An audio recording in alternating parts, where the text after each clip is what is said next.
नमस्कार, मी Gauri Suryavanshi. S Marathi news मध्ये आपलं स्वागत. वळूयाच्या बातमीपत्राकडे. सुरगाणा तालुक्यातील बोरगाव येथील बिरसा मुंडा चौकात जागतिक आदिवासी दिन साजरा करण्यात आला. आदिवासी क्रांतिकारक बिरसा मुंडा, तंट्या मामा, राणी दुर्गावती, राघोजी भांगरे, उमाजी नाईक यांच्या प्रतिमांचे पूजन सुरगाणाचे पोलीस उपनिरीक्षक सुजित पाटील यांच्या हस्ते करण्यात आले. या प्रसंगी माजी आमदार जे.पी. गावित, आमदार नितीन पवार, भाजप तालुकाध्यक्ष रमेश थोरात, शिवसेना तालुकाध्यक्ष मोहन गांगुर्डे, एन.डी. गावित आदी प्रमुख पाहुणे म्हणून उपस्थित होते. या प्रसंगी डांगी नृत्य, पावरी वादन, संबळ वाद्य, नंदी नृत्य, ढाक गीत, रावणराजा ताटी सादर करण्यात आला होता. यावेळी मान्यवरांनी ठेका धरत आनंद घेतला.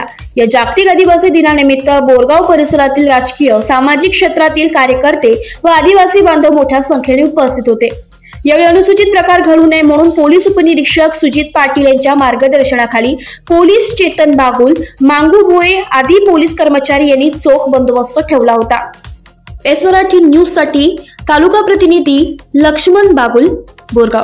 अशाच ताज्या घडामोडी जाणून घेण्यासाठी आमच्या एस मराठी न्यूजला लाईक करा, शेअर करा, सबस्क्राईब करा आणि पाहत रहा एस मराठी न्यूज.